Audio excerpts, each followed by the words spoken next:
Orally segmenting sentences into words helps children understand that sentences are composed of separate words in a particular order to communicate and convey meaning. Maybe you've heard of the story of the learner who asked his teacher how to spell once spunner, which revealed that he had some difficulties with being able to identify the individual words in the sentence opener once upon a time. Awareness that sentences can be segmented into words should come first, followed by awareness of how words can then be segmented into syllables, and then into the smallest units of sound. Sentence segmentation is all about having learners be able to count the number of words in a given sentence. Physically moving or touching an object for each word they count helps make the abstract sounds more concrete. They begin to understand that each word is a separate unit, which they will eventually learn to represent with letters. And they also notice that there are spaces between words.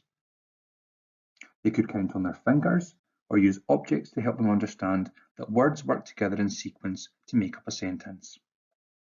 Have a think about what objects or resources you already have in school that could support this. Many of the skills we're focusing on in this session can be developed informally as well as in more structured tasks, games or activities. Challenging learners to count how many words are in your oral sentence can lead to them challenging you or others in the class to count how many words are in theirs, and then them checking to see if you were right. Picture prompts could help give them some ideas for creating sentences, and allowing them to make these silly or nonsensical makes this more fun and engaging. Another informal way is to build these activities into your daily routines or procedures. For example, each child could choose a random number. When you see a sentence that has that many words, they can go and wash hands, get ready for playtime, or line up for lunch. Laminated empty game boards are a really useful resource that can be used to play simple board games that don't require a lot of instruction and help to practice a variety of different skills. Using a picture stimulus such as a busy scene with lots of options to choose from, children could take it in turns to say a sentence about the picture. For example, the children are making a sandcastle. It is a sunny day. The picture could also be taken from a shared text that you have been reading. Once learners have said their sentence, they count how many words are in it and can move forward that many spaces, and the first to reach the end wins.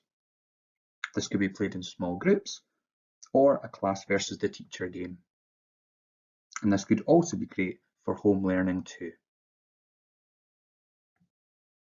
Thinking about ways to make this even more active and engaging, or utilising outdoor context for learning, children could be jumping into different hoops for each sound that they hear in the sentence, saying each word in turn, collecting beanbags that have been scattered across the playground or the gym hall floor, picking up enough to represent the number of words that they hear in the sentence, playing corners, marking each corner of the playground or gym hall with a number. Once the sentence is said aloud, learners have to run to the corner with that many words.